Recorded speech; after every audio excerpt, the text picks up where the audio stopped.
Hello everyone, कैसे हैं आप सब लोग। आज हम लोग बात करने वाले हैं स्पेसिफिक रिलीफ एक्ट 1963 की। और हम लोग बात करेंगे इस एक्ट के बेसिक कॉन्सेप्ट्स की, इस एक्ट के बैकग्राउंड की, इस एक्ट के इंपॉर्टेंस की, सेक्शन 1 क्या है, सेक्शन 2 क्या है, सेक्शन 3 क्या है, और किस तरीके से स्पेसिफिक रिलीफ एक्ट जो है वो रिलीफ दिलवाता है, वो सब हम डिस्कस करेंगे आज के इस वीडियो में। तो इस नई वीडियो सीरीज़ को जो मैं स्टार्ट कर रहा हूँ उसका स्टार्टिंग का ये पहला पार्ट है जिसमें हम स्पेसिफिक रिलीफ एक्ट के बेसिक कॉन्सेप्ट्स को आज देखने वाले हैं। वीडियो को स्टार्ट करने से पहले एक बहुत इंपॉर्टेंट इन्फॉर्मेशन मैं आपके साथ शेयर करने वाला हूँ, और वो इंपॉर्टेंट इन्फॉर्मेशन क्या है, तो वो इंपॉर्टेंट इन्फॉर्मेशन है ये। अनअकैडमी प्लस पे मेरा जुडिशरी का कोर्स स्टार्ट हो रहा है फ्रॉम 14 जून। तो 14 जून से अनअकैडमी प्लस के ऊपर मेरा जो कोर्स स्टार्ट हो रहा है, जिसमें सबसे पहले हम बात करेंगे किसकी, सबसे पहले हम बात करेंगे लिमिटेशन एक्ट की। तो मैं आप लोगों को लाइव पढ़ाने वाला हूं लिमिटेशन एक्ट 1963। हम लिमिटेशन एक्ट के एक एक सेक्शन को समझेंगे, हम सारे आर्टिकल्स को देखेंगे, आर्टिकल्स और सेक्शन इनमें आपस में क्या कनेक्शन है हम इनको भी समझेंगे, हम केस लॉस को भी देखने वाले हैं, हम MCQs भी करने वाले हैं। ओवरऑल हम इन डेप्थ एनालिसिस करने वाले हैं लिमिटेशन एक्ट 1963 की, ताकि इसमें से कोई भी क्वेश्चन आए, आइदर वो जुडिशरी के प्री एग्ज़ाम में आता हो या फिर वो मेंस एग्ज़ाम में आता हो, लेकिन आपको उसमें कोई प्रॉब्लम नहीं होगी। ऐसी मेरी पूरी कोशिश रहेगी इस कोर्स में। तो इस कोर्स को सब्सक्राइब करने के लिए आपको क्या करना है, इस कोर्स को सब्सक्राइब करने के लिए आपको अनअकैडमी प्लस पे मेरा लिमिटेशन एक्ट का सब्सक्रिप्शन लेना है, राइट। सब्सक्रिप्शन लेने के लिए आप इस कोड को यूज़ कर सकते हैं, and the code is SAVY10, क्योंकि जब आप इस कोड को यूज़ करेंगे तो आपको मिलेगा 10% of on the purchase of subscription. तो आप प्लस पे जब मेरा सब्सक्रिप्शन लेंगे तो SAVY10 कोड यूज़ करने से आपको 10% ऑफ मिल जाएगा। मेरी अनअकैडमी प्रोफाइल का लिंक मैंने इस वीडियो के डिस्क्रिप्शन में दे रखा है, तो आप डिस्क्रिप्शन में जाकर लिंक पे क्लिक करके मेरे प्लस कोर्स को सब्सक्राइब कर सकते हैं और मेरे साथ लाइव पढ़ सकते हैं और जर्नी शुरू कर सकते हैं अपनी लिमिटेशन एक्ट 1963 के साथ। अगर आपको लगता है कि आपको लिमिटेशन एक्ट डिफ़िकल्ट लगता है, so don't worry, I will make it easy for you. Alright, इसके साथ साथ एक और इम्पॉर्टेंट इन्फॉर्मेशन मैं आपको देना चाहूँगा दैट यूट्यूब पे डू सब्सक्राइब जुडिशरी एग्ज़ाम 360 को। इस चैनल को यूट्यूब पे ज़रूर सब्सक्राइब कीजिए, क्योंकि इस चैनल पे भी मैं आप लोगों के लिए जुडिशरी रिलेटिंग बहुत सारे वीडियोस लेकर आता हूँ। बहुत सारे मेरे लाइव सेशन होते हैं इस चैनल पे। So do subscribe this YouTube channel called judiciary exam 360। Telegram पे आप फॉलो कर लीजिए @जुडिशरी एग्ज़ाम 360 को, ताकि आपको मेरे हर आने वाले वीडियो के बारे में इंफॉर्मेशन मिलती रहे। आपको मेरे आने वाले सारे वीडियोस का स्केड्यूल जो है वो इस टेलीग्राम चैनल पे मिलता रहेगा। तो इस टेलीग्राम चैनल को ज़रूर फॉलो कीजिए एंड यूट्यूब पे सब्सक्राइब कर लीजिए जुडिशरी एग्ज़ाम 360 को, एंड बेल आइकन को भी प्रेस कर देना ताकि सारे वीडियोस की नोटिफिकेशन भी आपको बराबर मिलती रहे। ऑलराइट, तो चलिए अब हम शुरू करते हैं हमारा आज का काम और बात करते हैं स्पेशल रिलीफ एक्ट 1963 के बारे में। अब देखो, एक वर्ड आया स्पेसिफिक और एक वर्ड आया रिलीफ। तो सबसे पहले मैं रिलीफ वर्ड से ही शुरू करता हूँ। रिलीफ का मतलब हम क्या बोलते हैं, रिलीफ का मतलब किसी ने कोई ऑफेंस किया है, तो ऑफेंस कौन सा किया है, क्रिमिनल ऑफेंस किया है, तो क्रिमिनल ऑफेंस के केस में क्या स्पेशल रिलीफ एक्ट एप्लीकेबल होगा, ये भी एक क्वेश्चन बनता है यहाँ पे। स्पेसिफिक रिलीफ एक्ट का सेक्शन 4 जो बात करता है पेनल लॉज के बारे में, लेकिन मैं आपको एक सिंपल सा एग्जाम्पल दे के बताता हूँ। और वो सिंपल सा एग्जाम्पल ये है कि अगर एक पर्सन ने दूसरे पर्सन के साथ एक कॉन्ट्रैक्ट किया है और अगर उस कॉन्ट्रैक्ट का ब्रीच हो जाए तो क्या रेमेडी मिल सकती है। तो ब्रीच ऑफ कॉन्ट्रैक्ट के केस में रेमेडीज़ की हम बात करते हैं, तो एक होती है जनरल रिलीफ, एक मिलता है जनरल रिलीफ। और वो जनरल रिलीफ क्या मिलता है, दैट इज़ कि डैमेजेस मिल जाते हैं। क्या मिल जाते हैं, डैमेजेस मिल जाते हैं, और वी कैन से कॉम्पनसेशन मिल जाता है। लेकिन इमेजिन कीजिए जब डैमेजेस और कॉम्पनसेशन जो है वो इनफ ना हो। डैमेजेस या कॉम्पनसेशन दिलाने से जस्टिस पूरी तरीके से डिलीवर ही नहीं होता हो। ऐसा कब हो सकता है कि डैमेजेस जो है वो एडिक्वेट ही ना हो। जब डैमेजेस से प्रॉपर रिलीफ ही ना मिले तो उस केस में आता है क्या, उस केस में आता है स्पेसिफिक रिलीफ। इसका एक एग्जाम्पल देकर मैं आपको बताता हूँ कि अगर एक पेंटर है जिसकी डेथ हो चुकी है और उस पेंटर के ने कोई पेंटिंग बनाई थी, उस पेंटर की जो पेंटिंग थी वो पेंटिंग सेलर ने बेचने के लिए हाँ कर दी और उसके बाद सेलर ने कर दिया ब्रीच ऑफ कॉन्ट्रैक्ट। अब जो उस पेंटिंग का बायर है वो ये बोलता है कि मुझे तो ये पेंटिंग ही चाहिए, मुझे डैमेजेस नहीं चाहिए, मुझे कॉम्पनसेशन नहीं चाहिए, मेरे पास पैसे की कोई कमी नहीं है, मैंने बहुत अच्छा खासा अमाउंट इस पेंटिंग के लिए ऑफर किया है। और क्योंकि उस पेंटिंग का अब कोई रिप्लेसमेंट भी नहीं हो सकता, और रिप्लेसमेंट क्यों नहीं हो सकता, क्योंकि जिसने उस पेंटिंग को बनाया था वो अभी इस दुनिया में है नहीं। तो इस केस में कोर्ट उसे क्या दिलवाएगा, कोर्ट उसे स्पेसिफिक रिलीफ दिलवाएगा। और स्पेसिफिक रिलीफ के नाम पे यहाँ पे कोर्ट क्या कहेगा, तो कोर्ट ये बोलेगा कि वो जो पेंटिंग है which is a movable property, वो पेंटिंग उसे डिलीवर की जाए। और कौन डिलीवर करेगा, जिसने ब्रीच ऑफ कॉन्ट्रैक्ट किया है। डैमेजेस देखिए, डैमेजेस एक और दूसरी रेमेडी है, लेकिन यहाँ पे स्पेसिफिक रिलीफ में क्या होगा, स्पेसिफिक रिलीफ में कोर्ट ये बोलेगा कि उस कॉन्ट्रैक्ट की स्पेसिफिक परफॉर्मेंस हो, उस कॉन्ट्रैक्ट की क्या हो, स्पेसिफिक परफॉर्मेंस हो। एक स्पेसिफिक पर्सन को उस कॉन्ट्रैक्ट की परफॉर्मेंस करनी है, यानी कि वो पेंटिंग जो है वो डिलीवर करनी है। सो यहाँ पे मैं ये बोल दूँ that deliver the goods, deliver the goods और प्रॉपर्टी। तो क्या स्पेसिफिक रिलीफ एक्ट में सिर्फ मूवेबल प्रॉपर्टी मिलती है, क्या सिर्फ मूवेबल गुड्स मिलते हैं? Answer is no. प्रॉपर्टी चाहे मूवेबल हो चाहे प्रॉपर्टी इमूवेबल हो, इस बात से कोई फ़र्क नहीं पड़ता। बस फ़र्क इस बात से पड़ता है कि आपको स्पेसिफिक रिलीफ मिल सकता है या नहीं मिल सकता। तो वो क्राइटेरियाज हैं जो हम इस एक्ट में देखेंगे। अगर वो क्राइटेरियाज पूरे हो रहे हैं तो स्पेसिफिक रिलीफ जो है वो मिल सकता है। स्पेसिफिक परफॉर्मेंस भी मिल सकती है, इंजंक्शन यानी कि स्टे भी मिल सकता है, रिसीजन ऑफ कॉन्ट्रैक्ट भी हो सकता है। अलग अलग रेमेडीज़ हैं, उन सारी रेमेडीज़ के बारे में हम लोग बात करेंगे। अब इमेजिन कीजिए यहाँ जो मैंने एग्जाम्पल दिया है कि अगर एक सिंगर एक कॉन्ट्रैक्ट करता है कि मैं आपके थिएटर में गाना गाऊंगा, थिएटर में गाना गाने का कॉन्ट्रैक्ट कर लिया सिंगर ने, और उसके बाद अगर उस सिंगर ने गाना गाने से मना कर दिया तो ये ब्रीच ऑफ कॉन्ट्रैक्ट हुआ। और जब ब्रीच ऑफ कॉन्ट्रैक्ट हुआ तो थिएटर ने सिंगर के ऊपर केस फाइल कर दिया। कोर्ट ने कहा डैमेजेस ले लीजिए, थिएटर ने कहा कि सर डैमेजेस हमारे लिए इनफ नहीं है। सिर्फ डैमेजेस देने से ना रिलीफ जो है ना वो एडिक्वेट नहीं होगा, जस्टिस डिलीवर नहीं होगा। कोर्ट ने सारी बात को समझा और फिर कोर्ट ने सारी बात को समझने के बाद में ये कहा कि उस सिंगर के ऊपर इंजंक्शन लगा दिया जाए, स्टे लगा दिया जाए कि जितने दिनों का आपने कॉन्ट्रैक्ट किया था इस थिएटर में गाने का, उतने दिनों तक आप किसी और जगह पर सिंगिंग या गाने नहीं गा सकते। यहाँ पे कोर्ट जो है वो स्पेसिफिक परफॉर्मेंस नहीं करवाएगा। रीज़न क्या है? क्योंकि यहाँ पर्सनल आर्ट इन्वॉल्व है, और जब किसी की पर्सनल आर्ट इन्वॉल्व होती है ना तब कोर्ट स्पेसिफिक परफॉर्मेंस नहीं करवाता, क्योंकि उस केस में सिचुएशन डिफरेंट हो जाती है। वो डिफरेंट कैसे हो जाती है उसके बारे में हम लोग आगे बात करेंगे। इस आर्ट के जो आने वाले वीडियोस हैं उन सब में हम उन वीडियोस में हम उन सारे एस्पेक्ट्स को डिस्कस करेंगे।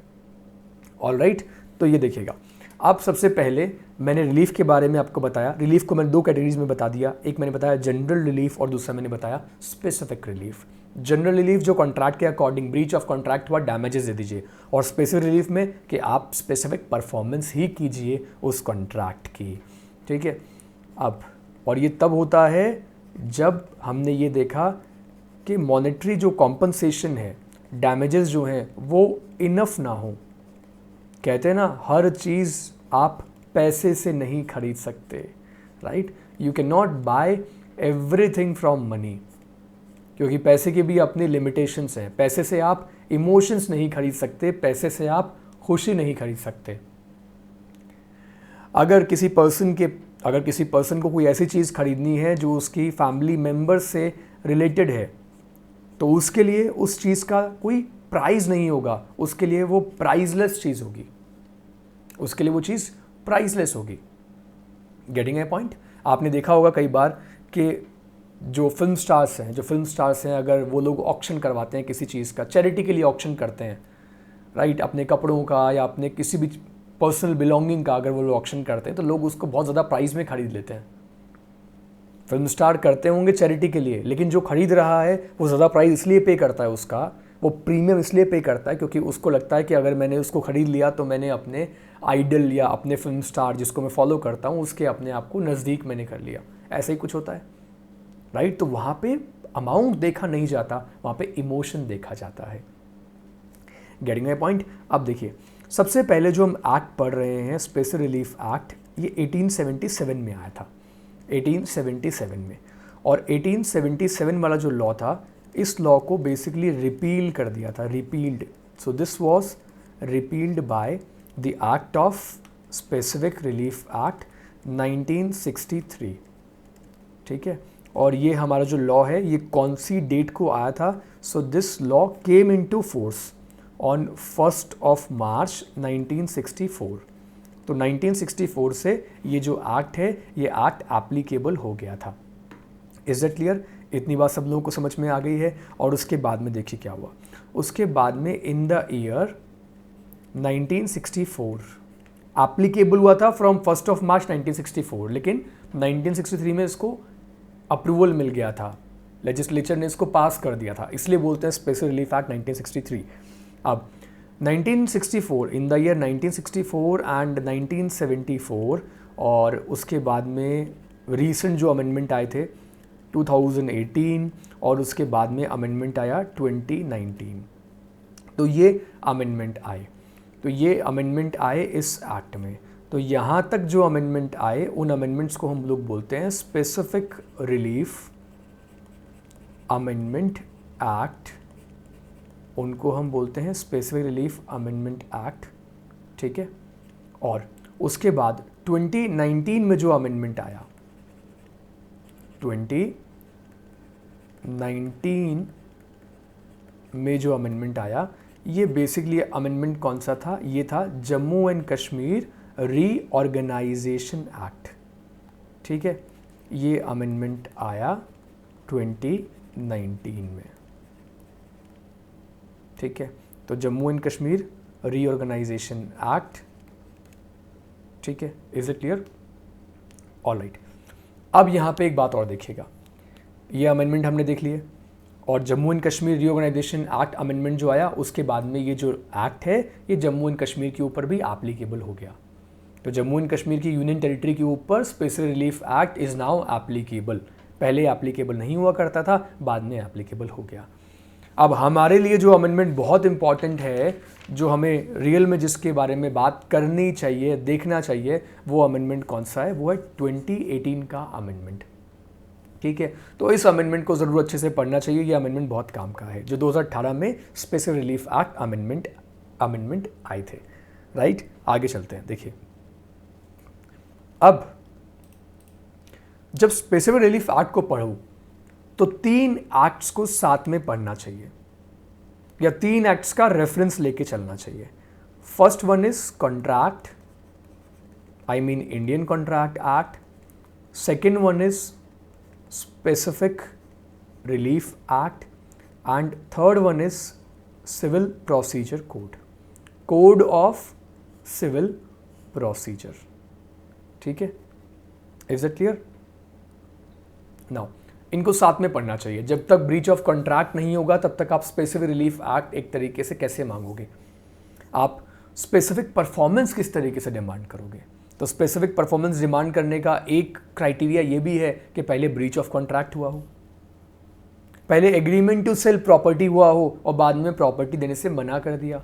तो जब प्रॉपर्टी देने से मना कर दिया तो उस केस में क्या कर लेंगे? उस केस में हम स्पेशल रिलीफ एक्ट का सहारा ले सकते हैं, ठीक है। अब now the second point is, अगला जो पॉइंट है, this act is a procedural law. ये बात काफ़ी लोगों को पता नहीं होती और एमसीक्यू में ये क्वेश्चन ज़रूर आता है, प्रोसीजर लॉ, ठीक है। एंड इज़ यूज्ड, इसको यूज़ किया जाता है किसके लिए? इसको यूज़ किया जाता है to grant specific relief,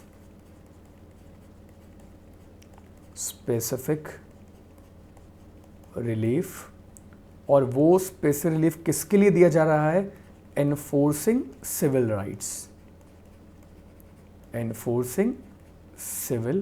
rights, तो यहाँ पे सेक्शन 4 जो है हमें इस एक्ट का ज़रूर देखना चाहिए, सेक्शन 4 हमें देखना चाहिए, क्योंकि सेक्शन 4 में ये लिखा हुआ है it doesn't apply to penal laws, ठीक है। पीनल लॉज के केस में ये एक्ट जो है ये अप्लाई नहीं होता, ठीक है। और इस एक्ट के प्रीएम्बल में क्या लिखा हुआ है? देखिए, प्रीएम्बल ऑफ द एक्ट में लिखा हुआ है that this act is not a exhaustive law on specific relief. ये बात भी याद रखिएगा, क्योंकि इससे भी एक एमसीक्यू बन सकता है। This act is not a exhaustive law on specific relief, it only deals with creation, it only deals with certain kinds of specific relief and it is silent about other relief, ठीक है। मैंने ये बात बोली कि this act is not a exhaustive law, तो पहली बात तो ये एग्जॉस्टिव लॉ नहीं है स्पेसिफिक रिलीफ के ऊपर, और दूसरी बात ये it only deals with certain kinds of specific reliefs and silent about other relief, तो बाकी जो रिलीफ है उनके बारे में ये एक्ट जो है ये एक्ट साइलेंट है, ठीक है। कोशिश कर रहा हूं कि साथ साथ में मैं आपको एमसीक्यूज बताते हुए चलूं कि देखो कहां कहां से एमसीक्यूज जो हैं वो बन सकते हैं। अगर आप जुडिशरी के लिए प्रिपरेशन कर रहे हो तो आपको ये सारी बातें पता होनी चाहिए, और आपको पता ही है कि जब प्री का एग्ज़ाम होता है तो एक एक नंबर कितना इम्पॉर्टेंट होता है, every mark, every number is important. तो अगर मैं यहाँ पे इसके स्ट्रक्चर की बात करूँ, देखिए, तो स्ट्रक्चर की बात करूँ, देयर आर 3 पार्ट्स। इस एक्ट को बेसिकली 3 पार्ट्स में हम लोग डिवाइड कर देते हैं, देयर आर 3 पार्ट्स, और इसमें बेसिकली 8 चैप्टर्स हैं। जो फर्स्ट चैप्टर है वो प्रिलिमिनरी है, जिसमें कि सेक्शन 1, सेक्शन 2, सेक्शन 3 ये सब आ गए। बाकी जो 7 चैप्टर्स हैं उनमें बात की गई है जो रिलीफ इस एक्ट में मिलते हैं, और साथ ही साथ इसमें अब एक शेड्यूल भी है, there is a schedule as well, ठीक है। टोटल नंबर ऑफ सेक्शंस की मैं अगर बात करूं, so total number of sections देखिए कितने हैं। सो देयर आर सेक्शंस को मैं कुछ इस तरीके से बताता हूं। सेक्शंस इसमें 1 to 42 and 43 section and 44th section, ये 2 सेक्शंस क्या हो चुके हैं? ये 2 सेक्शंस हो चुके हैं रिपील्ड। हाँ, तो अब ये 2 सेक्शंस जो हैं वो नहीं है। तो टोटल नंबर ऑफ सेक्शंस अभी के हिसाब से हमें कितने देखने होते हैं स्पेसिफिक रिलीफ एक्ट में? 42 सेक्शंस हमें स्पेसिफिक रिलीफ एक्ट में देखने होते हैं। ओके, इतनी बात सब लोगों को क्लियर है? मैं यहाँ पे कोशिश कर रहा हूँ कि आपको एकदम बेसिक से मैं आपको स्पेसिफिक रिलीफ एक्ट जो है वो समझा दूँ, ठीक है। और जैसे जैसे आप इसके सेक्शंस को समझोगे वैसे वैसे आपको इस एक्ट की इम्पॉर्टेंस समझ में आएगी कि इस एक्ट की इम्पॉर्टेंस क्या है। आप देखिए, मैं यहाँ पे टाइटल के बारे में बात करता हूँ। इस एक्ट में बेसिकली 2 टाइटल हैं, एक है लॉन्ग टाइटल और दूसरा है शॉर्ट टाइटल। आप कुछ ये लाइन देखकर आपको कुछ याद आया? जब हम बात करते हैं इंटरप्रिटेशन की, इंटरप्रिटेशन ऑफ स्टैट्यूट्स के टॉपिक को पढ़ते हैं तो वहाँ पे ये टर्म्स आते हैं long title and short title, वहाँ पे आते हैं ना। और हम ये बोलते हैं कि इंटरप्रिटेशन करने के लिए long title and short title की हेल्प ली जाती है। तो इसका लॉन्ग टाइटल क्या है इस एक्ट का? So an act to define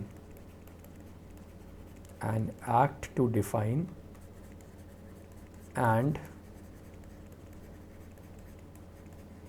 amend the law amend the law relating to certain kind of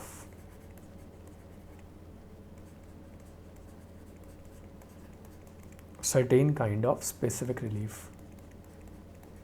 इसलिए मैंने कहा ना कि इसमें certain kind of specific relief मिलते हैं, और इसलिए मैंने कहा था this is not a exhaustive law नहीं है। और शॉर्ट टाइटल क्या है इसका? इसका शॉर्ट टाइटल है that this act may be called, this act may be called the specific relief act. इस एक्ट को हम स्पेसिफिक रिलीफ एक्ट भी कह सकते हैं।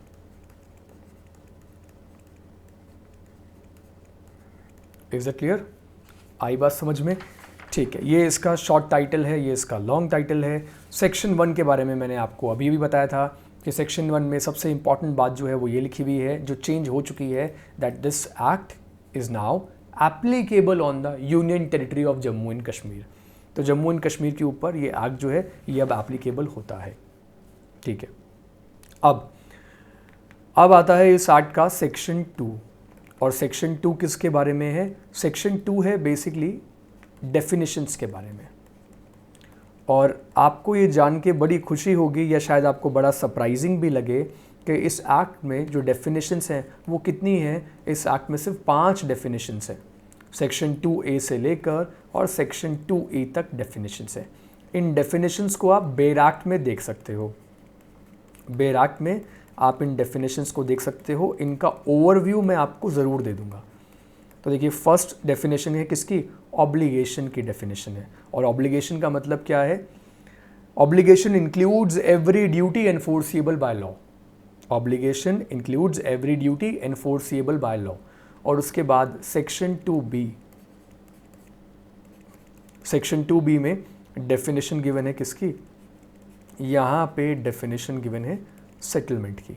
और ठीक है, सेटलमेंट में यहाँ पे इंस्ट्रूमेंट के बारे में बात की गई है, इंस्ट्रूमेंट के बारे में बात की गई है सेक्शन 2B में। उसके बाद सेक्शन 2C में डेफिनेशन आती है किसकी? यहाँ पे डेफिनेशन आती है फिर ट्रस्ट की। और ट्रस्ट की डेफिनेशन में यहाँ पे section 3 of the Indian trust act का रेफरेंस दे रखा है कि ट्रस्ट की डेफिनेशन वही होगी जो कि इंडियन ट्रस्ट एक्ट में ट्रस्ट की डेफिनेशन दे रखी है। इंडियन ट्रस्ट एक्ट का सेक्शन कौन सा? सेक्शन 3। उसके बाद सेक्शन 2D, और सेक्शन 2 में डेफिनेशन आती है किसकी? वहाँ पे डेफिनेशन आती है ट्रस्टी की डेफिनेशन। ट्रस्टी की डेफिनेशन जो है वो सेक्शन 2D में गिवन है। और सेक्शन 2E में इंडियन कॉन्ट्रैक्ट एक्ट का रेफरेंस दे रखा है। इसमें यहाँ पे बोला है all other words, all other words के बारे में बोल रखा है कि बाकी वर्ड्स का जब हम इंटरप्रिटेशन करेंगे तो उस इंटरप्रिटेशन करने के लिए हम रेफरेंस ले सकते हैं इंडियन कॉन्ट्रैक्ट एक्ट का। तो वो वर्ड्स जिनका मीनिंग इस एक्ट में डिफाइंड नहीं है, लेकिन अगर वो इंडियन कॉन्ट्रैक्ट एक्ट में डिफाइंड है तो इंडियन कॉन्ट्रैक्ट एक्ट में जो उसका मीनिंग गिवन है, जो उसका मीनिंग गिवन है, हम उस मीनिंग को फॉलो कर लेंगे। तो आपने यहाँ पे एक बात देखी, आपने यहाँ पे बात देखी कि देखो ये एक्ट जो है बेसिकली सेक्शन 2 जो है इस एक्ट का, ये इंडियन कॉन्ट्रैक्ट एक्ट से रेफरेंस ले रहा है, ये इंडियन ट्रस्ट एक्ट से रेफरेंस ले रहा है। ठीक है, तो मतलब अपनी डेफिनेशंस इसमें मतलब ना के बराबर है। ओरिजिनल डेफिनेशन जो इस एक्ट की है, बाकी जो है डेफिनेशन किसकी ले रखी है? दूसरे एक्ट से ले रखी है। और डेफिनेशंस कितनी कम है? सिर्फ section 2A, 2B, 2C, 2D, 2E, सिर्फ 5 डेफिनेशन है। किसमें? किसमें? इस सेक्शन 2 में। अब सेक्शन 3 ऑफ दिस एक्ट, ये सेक्शन किसका है? ये सेक्शन है सेविंग का, या इसको हम सेविंग्स कहते हैं। और सेविंग्स का मतलब क्या होता है ये मैं अपनी क्लासेस में कई बार बताता हूँ, लेकिन एक बार फिर मैं आपको बताता हूँ कि सेविंग का मतलब क्या होता है। जब भी आप किसी एक्ट में ये सेविंग वर्ड देखें तो आप समझ जाइएगा this is an exception clause. ये एक तरीके से एक्सेप्शन क्लॉज है। कैसे एक्सेप्शन क्लॉज आपको बताता हूँ। ये सेविंग क्लॉज बेसिकली प्रोटेक्शन देता है और ये बोलता है कि इस एक्ट से पहले कोई दूसरा लॉ आ रखा है और दूसरे लॉ ने अगर किसी पर्सन को कोई राइट दे रखे हैं, उसके किसी भी पर्सन के कोई राइट हैं, तो उन राइट्स को प्रोटेक्ट करता है ये वाला सेविंग क्लॉज। तो कॉन्फ्लिक्ट ना हो, कॉन्फ्लिक्ट को अवॉइड करने में हेल्प करता है ये सेविंग क्लॉज। और ये बोलता है कि अगर किसी और एक्ट ने आपको कोई राइट्स दे रखे हैं तो ये जो एक्ट है, ये एक्ट आपके उन राइट्स को आपसे नहीं लेगा। Is it clear? Is it clear? तो ये बोल देता है कि ये वाले जो पर्टिकुलर प्रोविजंस हैं ये एप्लीकेबल नहीं होंगे, प्रोविजंस एप्लीकेबल नहीं होंगे। तो कुछ कॉन्फ्लिक्ट को अवॉइड करता है सेविंग क्लॉज। ठीक है, तो इस सेक्शन 3 में सेविंग में ये लिखा हुआ है except as otherwise provided herein, except as otherwise provided herein, nothing in this act shall be deemed to deprive any person or of any right to relief other than specific performance which may have under any contract। मतलब clearly बोल दिया है कि ये act जो है वो किसी पर्सन को डिप्राइव नहीं करेगा राइट से, रिलीफ से other than specific performance which he may have under any contract. तो वो कॉन्फ्लिक्ट जो है उसको अवॉइड कर दिया किसने? सेक्शन 3 ने। और साथ में बोल दिया और to affect the operation of the Indian registration act 1908 on documents. तो सेविंग में यहां पे दो बातें बोल दी, दो बातें यहां सेविंग में बोल दी। एक मैंने आपको बता दिया कि इंडियन रजिस्ट्रेशन एक्ट से इसका कोई कॉन्फ्लिक्ट नहीं होगा। इंडियन रजिस्ट्रेशन एक्ट 1908, तो उस एक्ट का जो ऑपरेशन होगा ऑन डॉक्यूमेंट, ठीक है, इसका जो ऑपरेशन होगा ऑन डॉक्यूमेंट्स उसको अफेक्ट नहीं करेगा ये एक्ट। शुरुआत में देखिए क्या लिखा हुआ है, except as otherwise provided here in. इस लाइन पे ध्यान दीजिएगा, इसलिए बोलता हूं कि बेरैक्ट पढ़ा करूं। एक्सेप्ट एज प्रोवाइडेड और except as otherwise provided herein, ये है पूरी लाइन। और उसके बाद में यहां पे बोल दिया क्या? Any contract. तो जो कॉन्ट्रैक्ट में आपको रिलीफ मिल रहे हैं अदर देन स्पेसिफिक परफॉर्मेंस, तो उनके ऊपर ये एक्ट जो है वो एप्लीकेबल नहीं होगा। ये कहता है सेविंग क्लॉज, ये कहता है सेविंग क्लॉज। तो मैंने आपको बताया ना कि सेविंग क्लॉज बेसिकली कॉन्फ्लिक्ट को अवॉइड करवाता है। अगर किसी दूसरे लॉ में आपको कोई रिलीफ मिल रहा है तो ये बोलता है कि ठीक है आप वो रिलीफ ले लीजिए, हम उस रिलीफ के ऊपर कोई बाउंडेशन क्रिएट नहीं करेंगे। ये मैं एक सिंप्लीफाइड वर्जन बता रहा हूँ। तो इस एक्ट ने क्लियरली बोल दिया कि हम इंडियन रजिस्ट्रेशन एक्ट के साथ में किसी भी तरीके का कोई कॉन्फ्लिक्ट क्रिएट नहीं करेंगे। ठीक है, और साथ में बोल दिया कि अगर कोई कॉन्ट्रैक्ट में कोई और रिलीफ है तो उसके बारे में भी हम लोगों को कोई परेशानी नहीं है, ये एक्ट उसके लिए कोई प्रॉब्लम क्रिएट नहीं करेगा। ठीक है, इज दैट क्लियर? इतनी बात समझ में आ गई आपको? ठीक है, अगर ये समझ में आ गया तो अब देख लीजिए सेक्शन 4। सेक्शन 4 मेरी बेसिकली कोशिश ये है कि आज के सेशन में मैं आपको एटलीस्ट 8 या 10 बातें ऐसी बता दूं जो एमसीक्यू के फॉर्म में आपसे पूछी जा सकती है स्पेसिफिक रिलीफ एक्ट में से। जैसे कि मैंने बात की इसके हिस्टोरिकल बैकग्राउंड के बारे में, अमेंडमेंट कब आया, एप्लीकेबल कब से हुआ, डेफिनेशन कौन कौन से गिवन है, राइट? तो ये जो मैंने बातें करी इनके ऊपर क्वेश्चन बन सकता है। और अब सेक्शन 4 बता रहा हूँ जिसके ऊपर भी क्वेश्चन बन सकता है। तो सेक्शन 4 जिसमें कि ये लिखा हुआ है that specific relief to be granted, specific relief to be granted only for enforcing